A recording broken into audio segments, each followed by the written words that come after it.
یا ہو رہے ہیں موجودہ دور میں بھی، تو وہ اس طرح ہے۔ باقی مذہب، اسلام، دین، شریعت، فقہ، اس میں کیا فرق ہے یہ تک میں بتا بھی چکا ہوں۔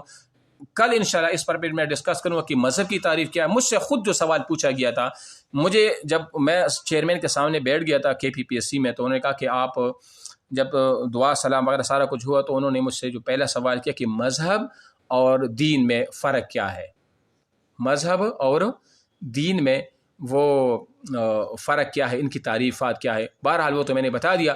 پھر شریعت کے بارے میں پوچھا کہ شریعت کی تعریف کیا ہے، وہ بھی میں نے تسلی بخش جوابات دی۔ فقہ کی وغیرہ ان ساروں کی میں جوابات وہ دے چکا تھا۔ بہرحال وہ تو ہم پڑھیں گے۔ آج جو ہمارا ٹاپک ہے اواگون، موجودہ ہندو کا جو عقیدہ ہے۔ اصل میں یہ جو اواگون کا عقیدہ ہے، اواگون کو تناسخ بھی کہا جاتا ہے، اواگون کو جونی چکر بھی کہا جاتا ہے، اور اس کو اواگون بھی کہا جاتا ہے۔ یہ ہے کیا عقیدہ اصل میں؟ دیکھو، اصل میں تناسخ و اواگون کا جو عقیدہ ہے نا، یعنی اپنے اعمال کی وجہ سے بار بار جنم لینا، اپنے اعمال کی وجہ سے بار بار جنم لینا، یعنی یہ ہندو کا عقیدہ ہے نا۔ وہ کہتے ہیں کہ جو بندہ یہاں چوری کر کے مر گیا نا، تو وہ اگلے جنم میں چوہا پیدا ہوگا۔ یا مثال کے طور پر یہاں کوئی اچھے کام کر کے، جو ان کے ہاں اچھے کام ہے، وہ جب وہ کر کے بندہ مر جاتا ہے تو وہ اگلے جنم میں کچھ اور پیدا ہو جاتا ہے۔ وہ اس طرح برائی اور اچائی کی وجہ سے لوگ مختلف جنم لے لیتے ہیں اور مختلف شکل میں دوبارہ وہ نمودار ہوتے ہیں۔ ایک اور امپورٹنٹ بات آپ کو یہ بھی بتا دوں کہ یہ ہندو کا یہ عقیدہ ہے نا کہ دنیا میں جتنے بھی ہم یہ لوگ ابھی کچھ بندر دیکھ رہے ہیں، گائے ہے، بھینس ہے، کتا ہے، خنزیر ہے، جتنے بھی ہم چیزیں دیکھ رہے ہیں، ہندو کے عقیدے کے مطابق یہ سارے کے سارے پہلے انسان تھے۔ یہ سارے کے سارے پہلے کیا تھے؟ وہ یہ انسان تھے۔ یہ پھر اپنے اعمال کی وجہ سے اس طرح کی شکل اختیار کر چکے ہیں۔ لیکن پھر ہم مسلمان ان پر جب اعتراض کرتے ہیں کہ اگر آپ یہ کہتے ہیں کہ یہ پہلے انسان تھے اور بعد میں اپنے اعمال کی وجہ کوئی گائے بنا، کوئی بندر بنا، کوئی بھینس بنا وغیرہ وغیرہ، تو ہم یہ کہتے ہیں کہ اس سے پہلے کیا تھا؟ اس سے پہلے تو کچھ بھی نہیں تھا نا، تو پھر یہ کیسے وجود میں آیا؟ تو اس کا جواب ان کے پاس وہ کچھ بھی نہیں ہے۔ بہرحال تناسخ کا عقیدہ کیا ہے؟ تناسخ کا عقیدہ ہے بار بار جنم لینا اپنے اعمال کی وجہ سے، بار بار جنم لینا اپنے اعمال کی وجہ سے، ٹھیک ہے؟ تو یہ ان کا عقیدہ ہے۔ اس کو اواگون بھی کہا جاتا ہے، اس کو جونی چکر بھی کہا جاتا ہے، اور اس کو تناسخ کا عقیدہ وہ بھی کہا جاتا ہے، ٹھیک ہے؟ یہ تو وہ ہو گیا۔ اچھا جی، یہ تو آسان ہے۔ اس کے نیچے آپ دیکھیں ہندو کی مذہبی کتابیں، دیکھو ان کی بہت ساری کتابیں ہیں۔ اس میں پران ایک نام کتاب ہے، اپنشد بھی ہے، وید بھی ہے۔ وید 4 قسم کے ہیں، جیسے اتروید ہے، یجروید ہے، سام وید ہے۔ یہ جو 4 کتابیں ہیں نا، اس کو بھی ہم انشاءاللہ ڈیٹیل سے جب اپنی جگہ پہ آئیں گے تو یہ ہم ادھر پڑھیں گے، ٹھیک ہے؟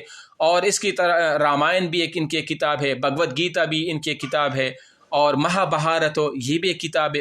اس میں کچھ نظمیہ انداز میں ہے اور کچھ نثر کے انداز میں ہے۔ اس کو ہم انشاءاللہ وہ ڈیٹیل میں وہ پڑھیں گے کہ ہندو کی مذہبی وہ کتابیں ہیں۔ لیکن اس میں جو اپنشد کتاب ہے نا، اپنشد یہ کتاب، یہ ان کے ہاں ایسا درجہ رکھتا ہے جیسے ہمارے یہاں فقہ کی کتابیں ہوتی ہیں۔ جس طرح ہمارے یہاں ہدایہ کی کتاب ہے، کنز الدقائق کی کتاب ہے، قدوری کی کتاب ہے، نور العزا جو فقہ کی کتابیں ہیں نا، یہ ان کے ہاں ایسی حیثیت رکھ جس طرح ہمارے ہاں وہ فقہ کی وہ کتابیں ہیں۔ باقی ہم پڑھیں گے کہ آگے جب وہ کتابیں آئیں گے کہ رامائن میں کیا ہوتا ہے، وید میں کیا ہوتا ہے، اور باقی جو کتابیں ان میں کیا کیا ہوتا ہے وہ ہم تفصیلاً وہ پڑھیں گے، ٹھیک ہے؟ پھر نیچے انہوں نے لکھا ہے، آپ دیکھیں کہ ہندو کی جو معبود ہیں وہ 3 قسم کے۔ اس کا بھی میں خلاصہ بتا دیتا ہوں، انتہائی آسان ہے۔ ہندو کی اصل میں 3 خدا ہیں آج کل کے اعتبار سے، ایک برہما، ایک وشنو، اور تیسرا شیو ہے۔ برہما ہے، وشنو ہے، اور شیو ہے۔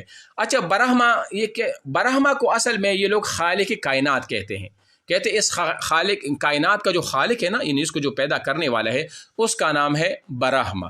تو یہ کس کا ہے؟ یہ ان کا سب سے بڑا خدا سمجھا جاتا ہے ہندو کا۔ دوسرا ان کا ایک الہ ہے، خدا ہے، جس کو یہ وشنو کے نام سے پکارتے ہیں۔ کیا نام پکارتے ہیں اس کو؟ وشنو کے نام۔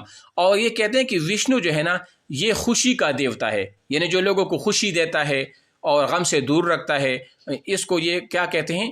وشنو کہتے ہیں۔ تو یہ وشنو جو ہے نا، یہ خوشی کا دیوتا ہے، خوشی کا بھگوان ہے۔ اور تیسرا ان کا جو خدا ہے اس کا نام ہے شیو۔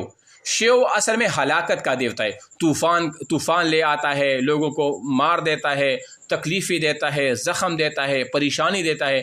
تو وہ کہتا ہے یہ شیو خدا کا کام ہوتا ہے، جو ان کا بھگوان ہے۔